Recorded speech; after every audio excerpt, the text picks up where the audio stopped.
Olá, meu nome é Carolina Gripa e esse é o terceiro vídeo em que eu comento mais uma publicação sobre arte têxtil e a tapeçaria.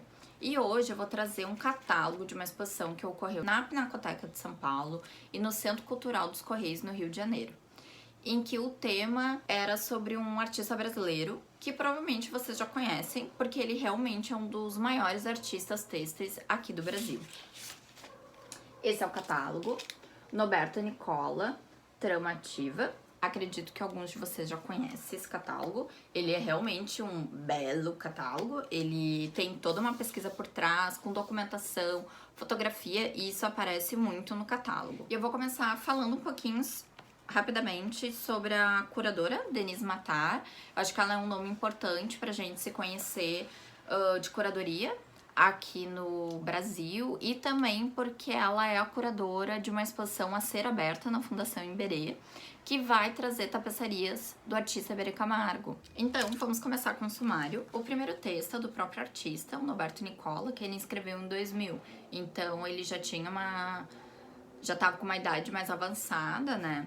E eu acho interessante que a partir do currículo ele faz um pouco uma reflexão, né, sobre a trajetória dele.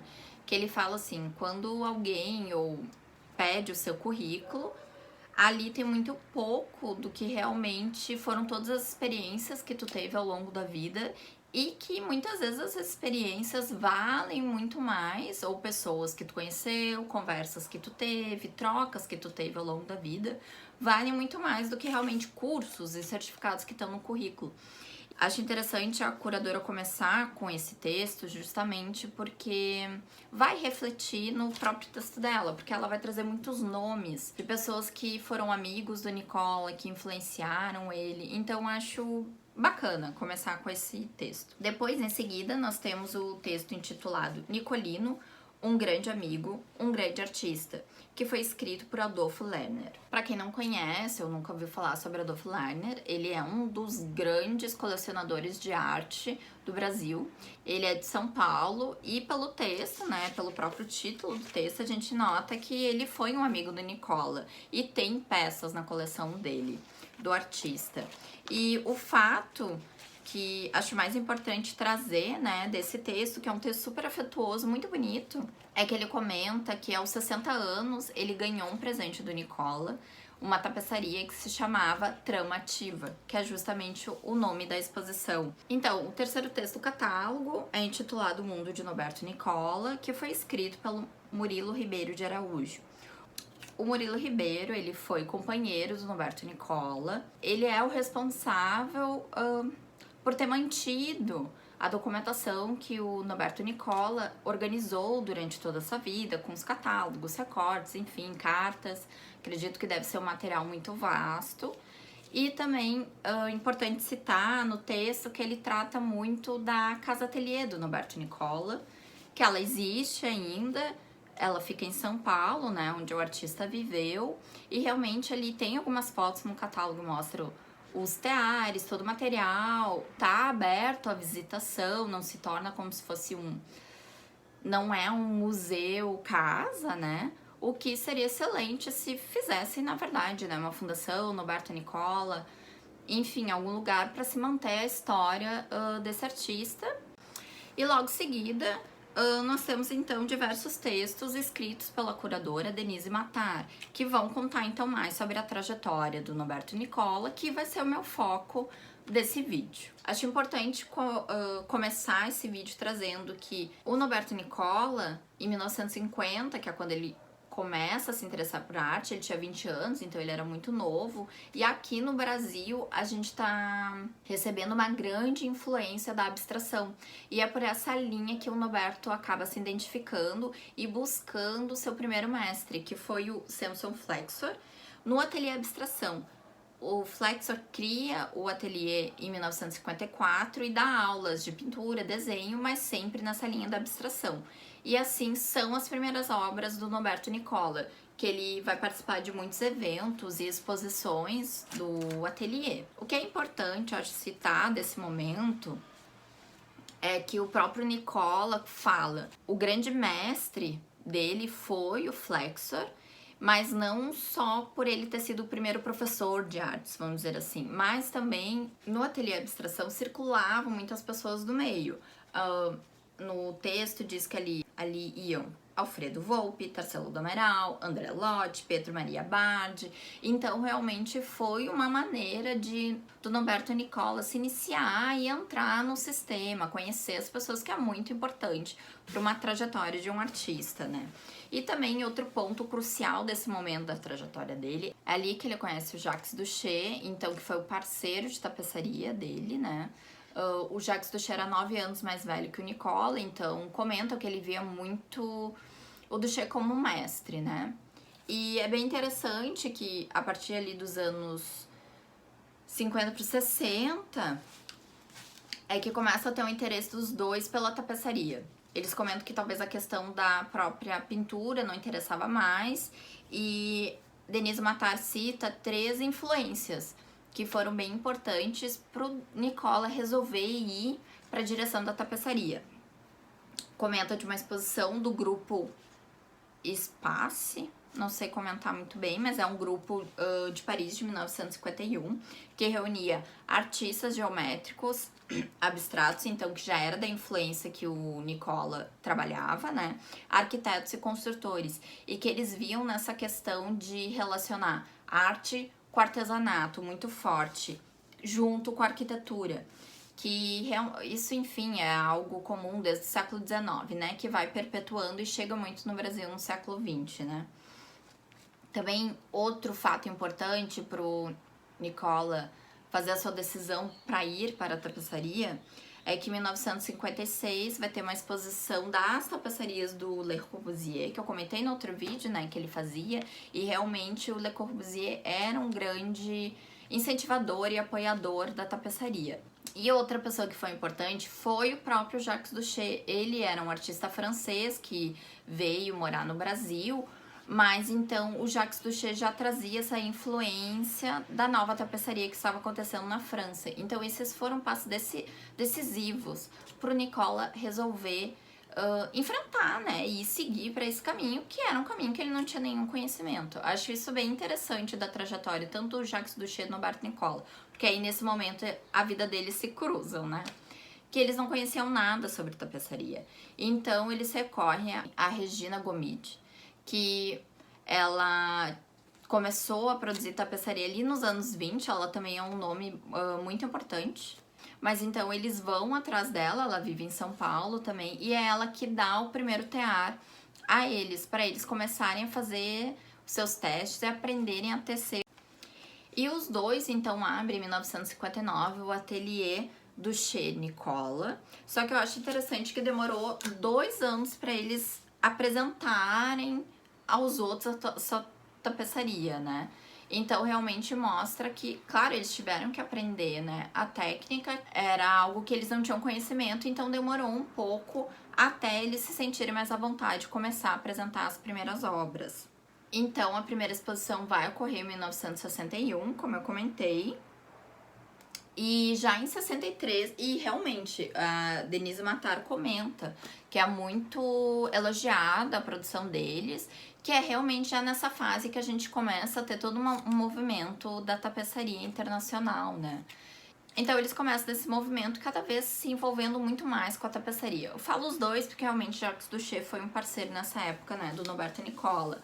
Mas sempre citam muito no livro. Os dois tinham produções diferentes. Eles dividiam o ateliê, tinham seus artesãs, mas eles tinham produções diferentes, que é visível tu identificar quando é um Duché, quando é um Nicola. Então, nesses primeiros anos, eles têm uma influência francesa no modo de fazer a tapeçaria muito forte. O que isso significa? Eles ainda fazem um cartão e passam para a tapeçaria. E claro, os dois, tanto Jacques Duché quanto Norberto Nicola, eles tinham todo o ensinamento deles de pintura.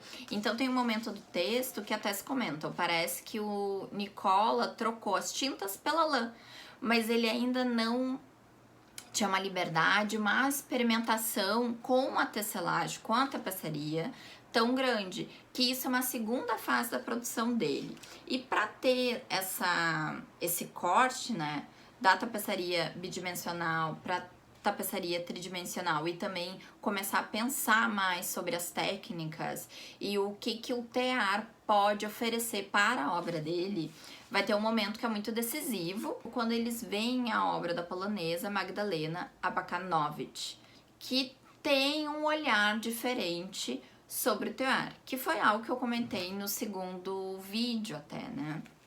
Então é bem interessante que na 8ª Bienal se tem a obra da artista, eles vêm e chocam muito. E em 1967, Norberto Nicola faz uma viagem bem interessante. Ele vai para a Europa e vai à caça de tapeçarias e de nomes importantes e realmente influências.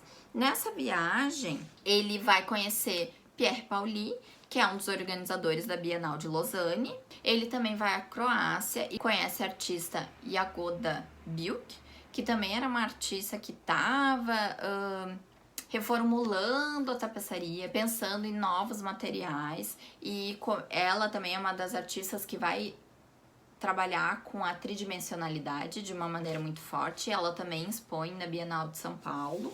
E o Norberto Nicola vai a Varsóvia, lá vai conhecer 2 artistas. Uma que ele cita é a Maria Taskanowicz, que, gente, eu não, assim, eu tenho pesquisado bastante sobre arte polonesa, a tapeçaria polonesa ali dos anos 60, 70, por causa do meu mestrado, e eu até fui checar de novo num site polonês, que tem o banco de dados de artistas poloneses. Eu não vi ninguém, nenhum artista com esse nome. E nessa época, em Varsóvia, uma das grandes artistas era a Maria Waszkiewicz. Não sei se talvez seja um erro, tá? Se alguém souber disso ou conhecer essa artista, Maria Taskanowicz, vou botar aqui embaixo escrito. Que eu acho, na verdade, que o Norberto Nicola foi visitar a Maria Waszkiewicz, que se fala. Porque ela realmente era um dos nomes expoentes da tapeçaria polonesa na época. Ela, inclusive, abriu o ateliê dela para ensinar artistas. Então, Norberto Nicola foi visitar essa Maria, que ele visita em Varsóvia, e também tem a artista a Magdalena Abakanowicz, que ele visita em Varsóvia, onde ficava o ateliê. Então, e realmente ele fica muito chocada com a produção da Magdalena. Vou ficar falando Magdalena, que é mais fácil, tá? E ficou muito chocado com a produção dela. E na época, quando ele visita, ela já estava trabalhando nos Red Abacans, que também comentei no segundo vídeo, que foi, assim, um grande choque na Bienal de Lausanne de 69. Então, ele vê essa produção nova da Magdalena, em que ela já trabalhava com sisal, com outros tingimentos, outros materiais, e essa questão da experimentação e da tridimensionalidade da obra. Então isso choca muito ele.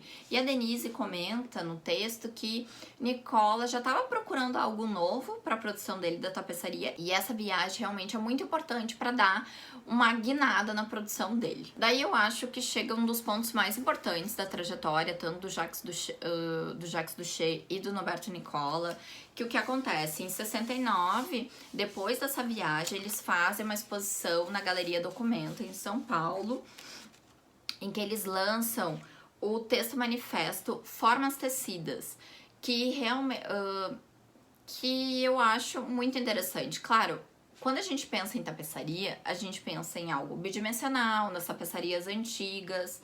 Então, tu tá vendo o padrão. Agora, nessa galeria, eles realmente expõem pela primeira vez obras com essa influência polonesa, pensando o espaço, saindo da parede. Então, eles chamam essa nova produção de formas tecidas. O nome tapeçaria não se enquadrava muito bem o que eles estavam produzindo, então eles criam esse texto manifesto apresentando essa nova produção dele, que realmente, dessa questão da tapeçaria tridimensional, os 2 artistas foram expoentes aqui no Brasil. Então eu vou ler um pedaço desse texto manifesto que trata sobre as formas tecidas, né? Esforço-me para dar à tapeçaria uma nova dimensão criadora. A tapeçaria que busco afasta-se da ideia tradicional de uma representação plana. criamos um objeto tecido. A reforma de Lussat foi unicamente uma reconsideração da arte do plano com uma técnica, a tecelagem, e um material, a lã, específicos. Trata-se agora de criar uma arte da fibra tecida, libertada de qualquer ligação com as artes de superfícies pintadas. A fibra e o tecido possuem um volume com qualidades próprias de tensão, elasticidade e comportamento. Enfim, um lugar no espaço. Então, realmente, a produção do Nicola muda e eu acredito que é o que... essa obra ali dos anos 70, 80, que é o mais conhecido dele e que... Enfim, é bem característico, tu vê, tu sabe que é um Norberto Nicola. Ele começa a trabalhar muito com cordas pendentes, que eu acho muito bonito esse trabalho dele. E ele segue com uma influência da natureza muito forte também, que a gente vê muito pelos títulos das obras dele.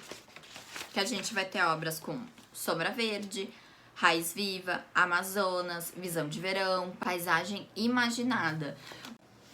Então, esses textos da Denise trazem um pouco da trajetória do artista, né, que foi o meu foco. E só para finalizar, sobre o catálogo, nós vamos ter depois um capítulo sobre a questão do Nicola e a arte plumária, ainda escrito pela Denise, em que comenta essa ligação do Nicola com a difusão e a coleção que ele possui de arte plumária indígena, que foi algo bem forte. Ele chegou a fazer uma exposição bem grande no MAN São Paulo em 1980, que ajudou muito a difundir a arte indígena aqui do Brasil e que foi acabou tendo exposições no mundo todo. Depois, posteriormente, nós vamos ter uma cronologia e também temos imagens de cartas que fazem parte da documentação do Norberto Nicola, que é sempre bacana ver essas imagens, saber com quem esse artista trocou cartas, enfim, quem eram os contatos dele. E também nós vamos ter mais um texto sobre a casa ateliê do Norberto Nicola, que eu já tinha comentado um pouquinho no início do vídeo, mas que traz algumas imagens a mais e contextualiza um pouco mais essa história, já que esse local parece ser um espaço muito especial, assim, que ainda contém muito da história e da memória do artista. Então, esse é o terceiro vídeo. Espero que tenham gostado de conhecer um pouco mais sobre a trajetória do Norberto Nicola, que é um artista muito importante para a tapeçaria, para a arte brasileira, e que realmente não influenciou apenas artistas do Rio Grande do Sul, mas do Brasil todo, e que realmente ajudou muito na legitimação e no espaço que os museus deram à tapeçaria. Até foi uma coisa que eu não comentei, mas ele é um dos nomes por trás das trienais de tapeçaria que aconteceram no MAN em São Paulo e que realmente foi o maior evento da tapeçaria aqui no Brasil. Então, e que venham mais exposições sobre esses artistas, né, com esse olhar contemporâneo para essa produção e que coloquem a tapeçaria num espaço, né, na arte brasileira.